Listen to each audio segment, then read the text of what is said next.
Oh my goodness, it's time for another episode. I am super excited today to introduce you to the editorial food photographer, Caitline Bensel. She's based out of Birmingham, Alabama, and she works on staff for the Meredith Corporation. This means that she photographs for a whole host of different brands or magazines as we would know them, one of which just happens to be real simple. This is how I first got to find Caitlin's work. Not this particular issue, although this is a recent one which features some of her beautiful work. Her images to me have so much sunshine and so much vibrancy and cheer to them. And then you take a look at the food and it's just so mouth-watering. And I know it also comes down to the stylist, but her photography work really infuses the page with so much happiness. I just like every time I see her work, I just smile. Anyways, definitely check out her links below. She's got an awesome Instagram. So if you're looking for someone to follow when you're hungry, follow at your own risk. You might chip a tooth while you try to bite your cell phone.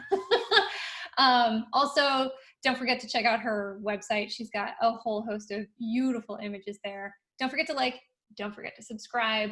I'm going to introduce you now to Caitline Bensel.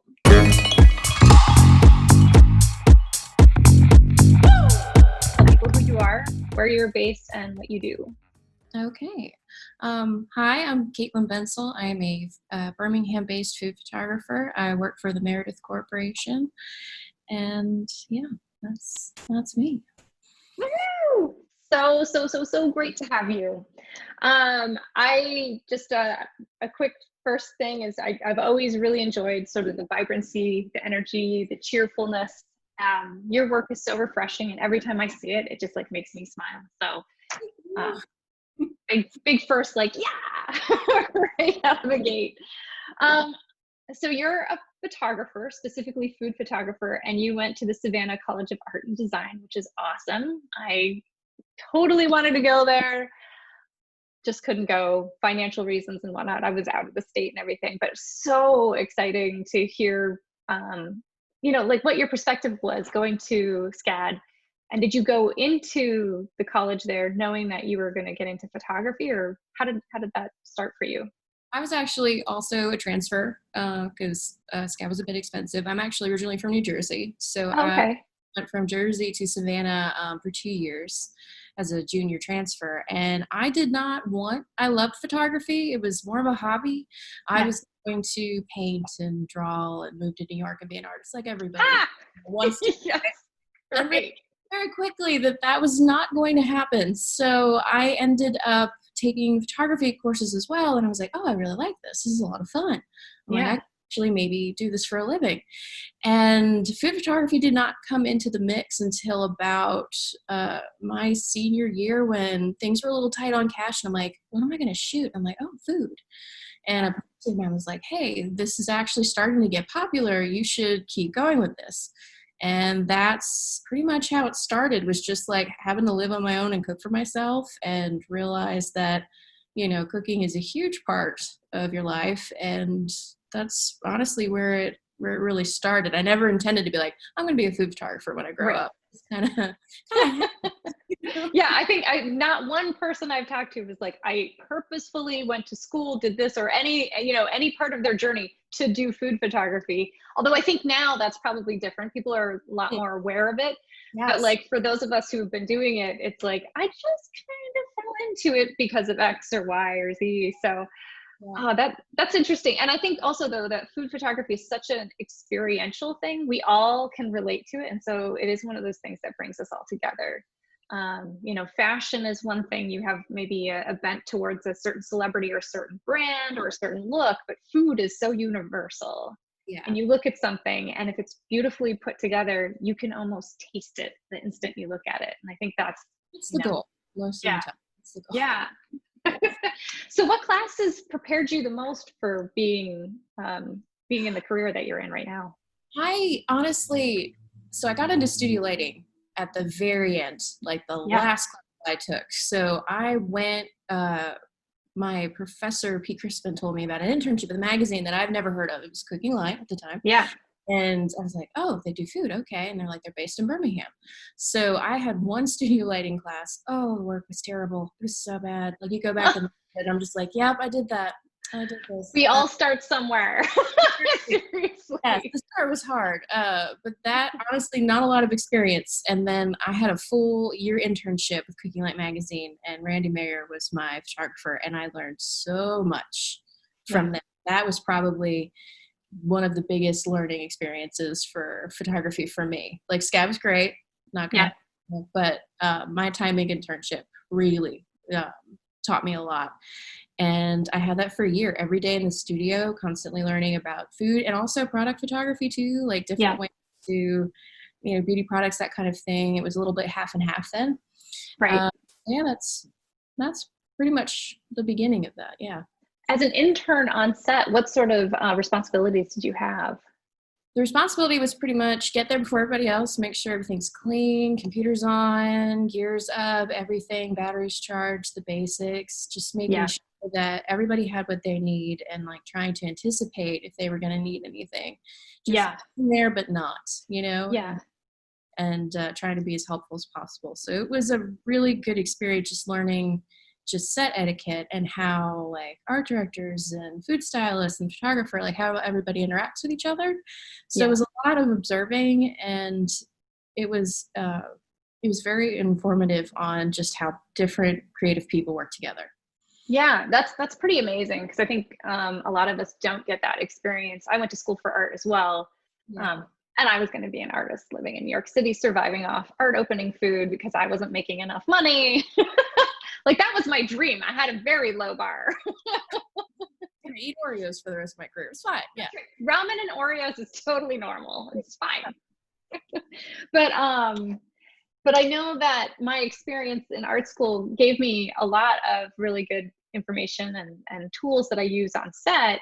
But the concept of like commercial work, I didn't go into design at school, so I don't have that good, basis of what that would have been like at school. But I from whom I've talked to so far, there's not been a lot of push for, here's all the people on set you could be. You could be the food stylist or the set stylist or the art director or a tech. Or you could be anybody. Tech and assistant, there's a huge difference between the two. First assistant, like there's just so many different aspects of like, oh, this glorious, like beautiful food image, and then all of the people that it takes to create that. So like you come into the business expecting, actually, I didn't even know what to expect, and it was just this awesome, huge team. And I was like, I didn't realize it took this many people or this much time to get one shot done. So it definitely gives you appreciation for all those beautiful images and how much work goes into it. Yeah. So talking about what it's like planning for a shoot. So since you do a lot more editorial work, I'm assuming that's like predominantly what you do. I'm not sure if you dip your toes into commercial or. No, not a lot of commercial. No, I'm staff with Meredith, so I do mainly editorial work for all different kinds of brands, like Food, Wine, and Health Magazine, and People, and Real Simple. On a parent shoot just recently. So I honestly, there's a lot of prep work that we don't have to do. My briefs are made, brands already come up with pitches and stuff, but it's my responsibility to, make sure lighting direction, everything on set is going smoothly, getting everything approved, that sort of thing. Yeah. So the pre-production though, like how involved are you in that? And like when do you guys decide things like, is it going to be hard lighting or is it soft lighting? Because you got to know that, I'm sure, like the day you're going in, right? Yeah. So usually we end up having a conference call about a week or two out, depending upon the story. It's different. Like if it's a feature, we can have several meetings on it, and we just talk to the brand and see like what their lighting inspiration is, what their feel is, what they want. And then we'll go over all the recipes, layouts, templates, and things like that. And just to make sure that, we know what we're getting into when we're on the set that day. But yeah, usually it's just a good meeting talking about just expectations and things. So, but mostly for brands though, you kind of have an idea what they already want based on their just general look. Like Food and Wine will have a particular look, and Real Simple's a little bit softer. It's depending upon the brand really. Yeah, that makes sense. Yeah, so you kind of already know going in, the lighting's probably going to be this unless they say otherwise. And yes, it's kind of, case by case basis also too. Like everything will shift seasonally. Like summer you get a lot harder, prettier light with, long shadows, and winter's a little bit softer and moodier. So Yeah. It's a fun change up. Yeah. Yeah. No kidding. How much of a lead time do you have? Because that's another thing that's, I think a lot of people don't realize with publications is like how much time it takes to actually produce it before it goes to press and then goes out. So I am currently shooting for September. Okay. So that's how far out we are. But I usually know about a shoot about a week or two in advance, sometimes a month, depending upon scheduling. They try to schedule everything out as soon as possible. But it really depends. Like currently now we're all just very much up in the air and everything's kind of shifted from working at home and we're just trying to figure everything out. It's just changing day by day. I noticed your camera behind you, so I was super curious if you're shooting at home much. I am shooting at home. I am shooting and also doing a little bit of cooking as well, because I don't have a food stylist or prop stylist with me. So doing some digi, which has been great. And we started going back in the studio a little bit, responsibly staying 6 feet apart, social distancing. You know, we have a really great open space that we can work in, so we feel safe. Yeah. So just slowly getting back to it. Yeah, trying to feel it out, see what feels right, what works. Mm-hmm. Yeah. Oh my goodness. Yeah, I've been wondering also just, and I know you're not in charge of the content, but as magazines are coming out, like because of that lead time, so many of the magazines had all these things about like summer travel and all this like great stuff. And like, you're like, oh shoot. I don't know. All of the brands are extremely adaptable. They have great teams. Yeah. They've been just impressively figuring everything out. But yeah, definitely change. Probably stories are going to be, put away for maybe a later time. I don't know, but they're trucking along pretty hard. So that's awesome. That's awesome. And I'm curious, since you are like at the heart of it, if there's like food photo trends that you adore and ones that you're like ready to see the end of. Food photo trends. Let's see here. We shoot so many different things that I never really get anything super trendy. It's just usually based on this, beautiful story or concept that they come up with. But yeah, I'm definitely over like just like kitschy kind of things, like the pancakes in the bowl, that kind of stuff. Like it's fun to do, but like I don't think I've ever actually shot that for work. But we try to keep it current and real, like something you'd actually eat. Yes. Yeah. All the food we shoot. That's actually a question that I get all the time from people on Instagram or try to explain my job to other people. It's like, so is the food real? Like, yes. And I'm like, no, guys, I don't think you understand that the reason why I can get pretty picky is trying to do 6 shots a day and have fresh, gorgeous food. And it's all real in real time. Mm-hmm. And I'm having a food stylist who's absolutely amazing, making my food, working really hard to make it look good and stay good. So yeah. If it could all be fake, we could have it sit there for hours and it wouldn't matter. Exactly, right? It's fine. It's like, so I guess you didn't know going into school that you wanted to be a food photographer or even a photographer at all, which I think is so interesting because like photography did not fall into my lap until I didn't give up on painting, but I couldn't do it anymore. And I needed something more immediate. And then like by that point, digital photography was here, which was amazing. I didn't have to wait for my mistakes to show up and I could learn way faster. But the the curiosity I have is, what did you envision you were going to do when you were a child? Like, what did you want to become? Oh man, that was constantly changing. I was going to shoot for National Geographic, and I was going all over the world, like go to these exciting places. And then I realized that, I'm just terrified of heights, and I'm like, oh, being out in the elements all day, and like, I can climb a mountain. I'm like, no, it's the studio environment. It's just lovely, Yeah. I mean, I love location shooting and going to homes and stuff. That was a lot of my assisting was location. And so we did all kinds of houses all over the country traveling, and I loved that. But the studio is definitely what works for me. I am a food product photographer. But that was it was either National Geographic photographer or First Ballerina in Space. Oh, hey-oh. That would be pretty awesome. Yeah. And I don't dance in space. It's scary. So, you know, that dream ended. So, you know. That whole like flaming rocket behind you thing. You know, has every, like, you know. Fear of heights too. I don't know. Right. So it ended up being, and I could not be happier. So that's amazing. I love that you roped it in as you realized that things were just a little bit too creative. So back to being on set, curiosity, because I know people are going to ask, but I'm assuming you do mostly studio light. You brought that up, but do you ever shoot with natural light for publications? Actually, no. I am straight strobes. We work with a lot of Profoto. We have Broncolor, but for the most part, we work with Profoto. Mm-hmm. It's just one of those things where if we're having a really long day and I need that light to be consistent, like we don't have the opportunity to go and chase, you know? So it's mostly studio. Yeah. Yeah. I can't imagine trying to plan out schedules for all the team members and have everything look awesome, and then a storm comes by. Speaking of hurricane season starting early this year, so mm-hmm. No. Do you use your own studio, or do each of the brands have their own facilities? So we work in one studio over at the Meredith location here in Birmingham, and there's about 4 or 5 of us shooting at a time. There's a bunch of individual bays. So I have a bay to myself to shoot in.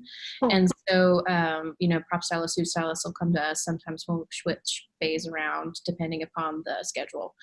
But yeah, we do have our own like little space for us to work for sure.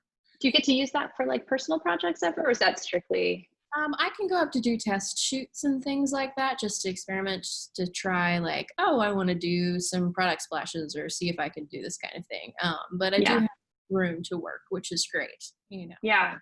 Because I think that's huge, being able to sort of experiment and try things and being able to say, okay, here's something I've seen, I'd like to be able to bring it to set, but I don't want to do it on a day when we're like crunch time. Exactly. Yes. Yeah. It's great to learn something new while you need to shoot. I mean, it happens sometimes. You got to go with it. But prep time is definitely important. So. Yeah. So what would you say is the most rewarding part of what you do? I have to say it's when I get a message from a complete stranger who just says, your work is beautiful and we made this meal with my family. We enjoyed it. Thank you so much. Just like the fact that we can connect with people and their families, because food is important, and food was big in my house. My mom, grandmother, excellent cooks. You know, I wish I had been in the kitchen more with them when I was younger, but definitely meals were big to us. And the fact that we can make images and work on recipes that, reach all those homes is pretty cool. So that is pretty amazing when you really think about like the reach that you actually have, and your work is going into so many homes and inspiring so many cooks. Exactly. Or I'll be like in Target or in the grocery store and I'm like, oh, hey, I'm in that. That's cool. Yeah. That's gotta be so fun. That will never get boring. And I always get excited whenever I see something out in print, or my mom or my grandmother will call and be like, oh my gosh, we saw your name. I'm like, yay. It's still good. So. Oh, it's great bragging rights for your mom. Yes, it is. That's awesome. Yeah, because like I don't do editorial, and so for my mom it's a little more abstract, and it's like, well, so where can I see your work? And it's like, well, it sort of depends on where you are. Like if it's in a store or something. Yeah, I'm like, like she can see it almost not every month, depending upon what I'm scheduled to do, which changes so much. But yeah, she'll definitely look out for it. So, or I'll send it to her. Oh, I didn't even really think about that, but that's pretty awesome. What would you say is like maybe the most challenging, maybe food or type of object or creative brief that you have to sometimes tackle? And I'm not saying it's something that you can't do, but something that you really got to put your like game face on and just like dive into. Say cocktails, anything frozen, anything that has a very short shelf life, like cocktail shoots where you'll have multiple drinks or smoothies or something like that, ice cream desserts, that kind of situation where like like you got to tell your brand, hey guys, we got it on set, we got to do this, we got to move quickly, that kind of thing. Because a lot of stuff will hold for a while, but those kinds of things, that, and honestly, when it comes to product photography, anything metallic or metal or shiny. Anything reflective or shiny. you know, some time. But it honestly, though, the challenging ones are usually the most fulfilling. You know, if it were easy, you know, it just kind of would just lose its fun. You know, challenge accept. So yeah, exactly. I think that's part of what a lot of us find really fulfilling about this type of work is you do get constant challenges. They are always changing, and when you do get a really hard day, but you like pull it off, it's like, oh, you're right. Totally can do this. Well, so as the photographer, how much of your task is also to try to keep people on task, on time, like the people who need to review it, like how much of that stress falls onto you, or does that, you know, sometimes fall into somebody else, like the production manager? That is my responsibility. But for the most part, though, our brands are pretty consistent, and you know, we got to have that conversation ahead of time. Hey, if you have a meeting or if something's going on, let me know. We'll work around it. WebEx has really changed our ability to get feedback quicker. What is that? I'm sorry, I totally missed what you said. So we use WebEx. So what we'll do is I shoot and share my Capture One session while we're working so they can see in real time. Yeah. And we can have a conversation and we still email, but it's actually like streamlined our work. Yeah. A lot further. But, you know, some days it's hard. People are in meetings. You got to kind of like just, you know, wrangle everybody in. But for the most part, it's just everybody knows what's expected of them. So we just try, you know. Yeah. And if we run a little late, you just kind of have to go with it. It changes every day. Like there's no set way a day is going to ever go. They're all going to be completely different. But that's true. You know, it's a good, it's hard, but it's fun, you know? Yeah. Yeah. Well, and I feel like every time I go into something and I'm like, this is going to be the easiest one out of X number that I'm doing, that is always going to be the one that is like the worst for some weird reason. Oh, this is going to be easy. It's not. So I always go into it, not like expecting the worst, but like, okay, this could be a lot. We got this. And I'm like, oh, cool. You know? Yeah, for sure.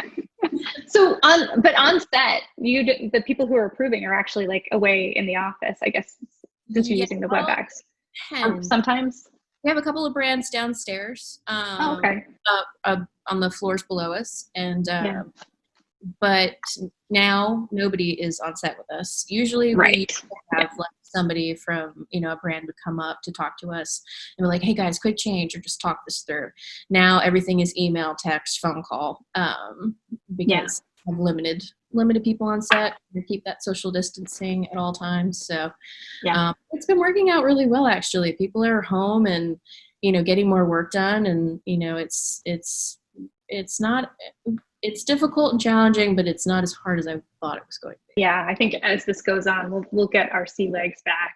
Yeah, as long as you change, like if you're used, you got to be okay with change and adapting and having things kind of, you know, go to plan, but also not. That's a big part of it. Just not getting attached, really, you know, just to just get it done. Yeah. Well, so to that point though, so how often are you going into a shoot and you feel like this is where we're going to be, but you wind up over here, like creatively? Like how much can an image change? Rarely, never happens. Really? Yeah.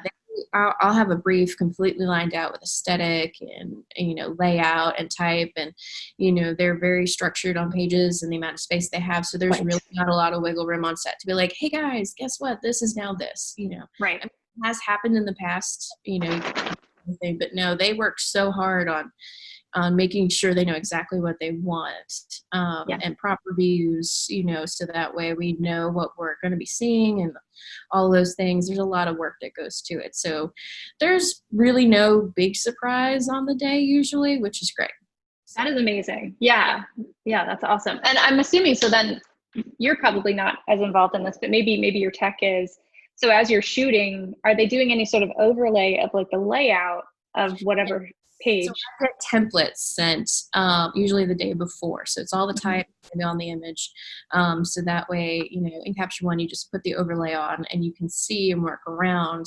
Because type is usually, type can be your friend or your enemy. So it's, kind of that everything's in the right spot to make sure it works and everything's legible, but yeah. A lot of brands are also adaptable, like, oh, this isn't working, we can move stuff around. So like, layout, definitely, templates are so important. Definitely. Oh, I'm so sorry. I have a million questions about this stuff. But so to the point of, okay, we've shot it so that it fits the layout perfectly. Everything looks gorgeous. Do you then sort of reconfigure it a little so you've got something for like social and blogging? It depends on who I'm shooting for. Sometimes it'll be like, oh, just make sure, just get a little extra room in case we want to crop it for Instagram or things like that. But we also work with digital brands only. So it's a lot of that where it's like 16 by 9 square and making sure that it just fits those 3 kind of crop situations. So Digi's been a big part of what we've been doing lately. And it's a lot of fun. Absolutely love it. And there's never any type on that. Right? Don't worry about that. You just have to make sure that it fits all the different modes, like a Facebook banner or Instagram or, Pinterest. There's so many things that pop up. Oh gosh. That we're just trying to think, how many things can we get out of one image? And we actually do really well at making sure that we cover all of our bases. And efficiently. Yes. Trying to be efficient. Yes. So if somebody was interested in getting into food photography, do you have any advice for what they can do? I just honestly, I fell into it in such a weird way that I would just say, do your research, try to reach out to people and try to network. I've started emailing photographers that I found in magazines that I absolutely loved and was just like, I really appreciate your work. Can I ask a few questions? A lot of the times you're going to get no, but sometimes you get lucky. And, I got, when I was in school, I got emails back from like Craig Cutler, who was like I was a big admirer of his. So that, and now Instagram is so big, like you can have so many different modes of communication. I mean, that's how I found how we start talking. So exactly. Trying to find different things that inspire you and try to talk to those people. That's a huge part of it. Networking for me, they didn't really teach you that in school. Like you can be as talented as you want to be, but if you don't know anybody or if you don't, reach out, you won't really get anywhere. So talking to people and making connections and friendships, pretty important. Yeah, 100%. Where do you find your inspiration? I find my inspiration from other brands too that we don't work for, and just other photographers. Like found of several people on Instagram, and one person that I actually really admire a lot, Christine Blackburn. She's based in New York. She does a lot of product photography. That's my other love's product stuff. That's a lot of fun. She has gorgeous work. So following her, just trying to find, just even in PDN, just reading and seeing who's out there and who's new and who's up and coming. That's a good mode for finding different inspiration. So any sort of tips for how to conquer some of the things that are most tricky on set, like reflections and stay calm.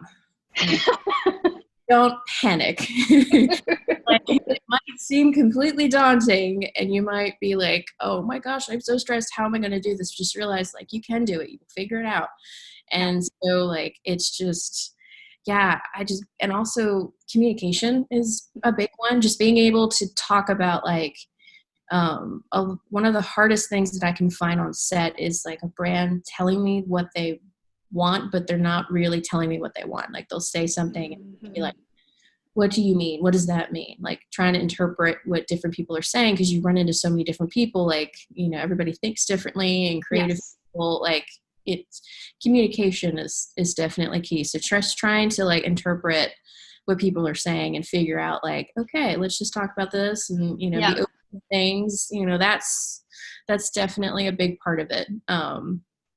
Communication, definitely. Yes. Huge. Cause I do know, if you've caught any of the other interviews. I can't remember who I was talking to, but we were talking about how one client had responded with something that was it blobby or globby? And what they actually meant was like it was too drizzly. But like to me, like blobby and globby is more volume, you know? And so I ended up having to take the picture and like drawing over it in like Procreate or Photoshop and being like, do you mean like this or this? Before I, you know, have the stylist resauce it, so that we just make sure that we're like using the adjective in the same way. Because language is so personal. Because I'll say something one way and they'll be like, oh no, we didn't mean that. Oh, you meant this. Okay. Yeah. So like that's working with kind of the same people over and over again, is you actually build up this like, I know exactly what you're trying to say to me, even though, you know, it may not have been very clear. So it's good to like develop all those relationships. The way we're like, we've got this. Like, I know what you're saying. On set, what is your, besides your camera and your lights, what's your favorite piece of equipment or favorite tool? Favorite tool. Oh man, there's so many things. That's a hard one. Our favorite top 3 tools. I don't want to confine you to one. I have to say I use a beauty dish a good bit. Mm-hmm. I'll also use an Octabank a lot. Probably the Octabank. And so explain, for those who don't understand what you're talking about or how it's used, how do you use that on set and what does it do for you? It depends too a lot of the time how soft or how hard and crisp they want the light. Like a beauty dish could be like a shorter, softer shadow, be very clean. And an Octabank could be, you know, without the cover on the inside. It can be kind of longer shadows, punchier, brighter, crisper. And so it all really depends on like what I'm being assigned. And so I'll switch up based on that. But yeah, the beauty dish and the Octabank for sure. That, and I love the tall studio stand. That, working from home, I will say that is the thing that I miss, because this guy's great. So helpful and small, but it's just like I miss being able to be like up on the ceiling and also God, you know, that's definitely, you know, another important thing that I miss. A nice luxury item that you don't have at home. Yes, definitely appreciating the luxury items that I have in the studio for sure. So when we've been in this sort of quarantine cocoon, what had you picked up any habits to sort of keep yourself sane in the interim? I mean, yeah, I say I'm mostly sane. Just trying to like get up and stick to a schedule, just time. Like I feel like when we first everybody went into quarantine, I kind of lost a sense of like, what's a week? Like what day is it? Now it's like scheduling out enough work to be like, all right, I'm going to cook and shoot this day, process and edit this day, just making sure that I kind of like have a to-do list and trying to keep myself busy, or like, you know, look at some tutorials, try to test something out, or like pull inspiration for things that I want to do, just trying to keep my mind busy at all times. Yeah. You know, to have some sort of structure, you know, and just honestly realize that it's okay to be overwhelmed and just kind of, you know, realize like if I don't need to do any work today, it's okay. You know, I can get it done tomorrow. So like, just try to be kind to yourself, you know? Yeah, that's huge. That's a big Yeah. Amazing.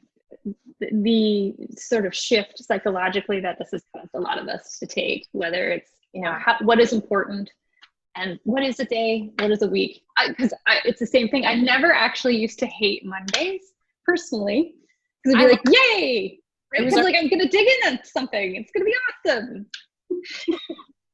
And now I'm like, Monday, you know, if I've got a project I'm working on, I'm like, yes. But if it's going to be a quiet week, it's like, okay, how are we going to get through this week?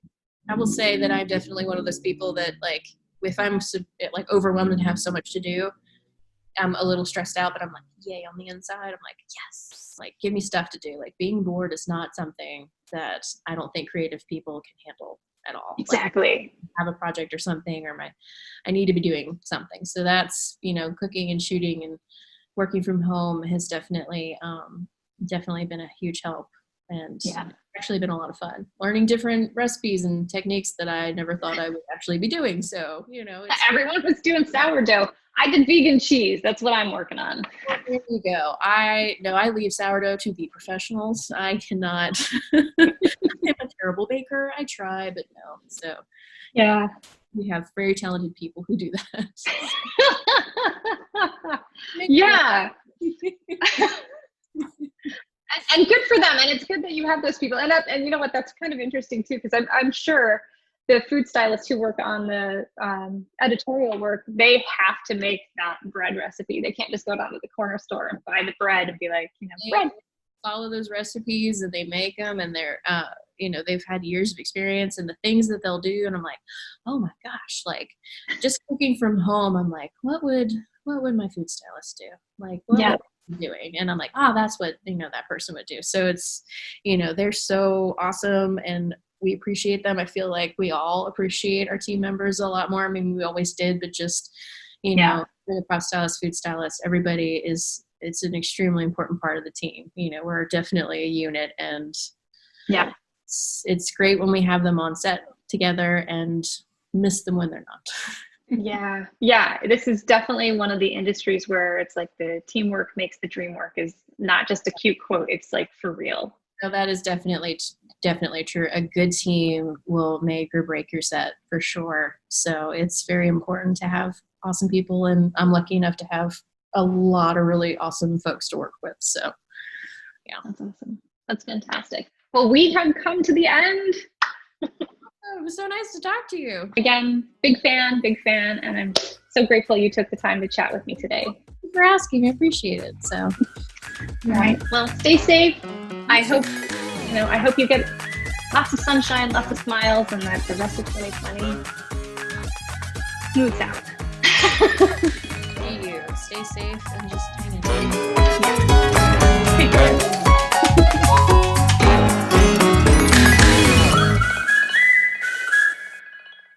Subscribe, like the video. I just want to make sure you guys don't miss out on any fabulous interviews.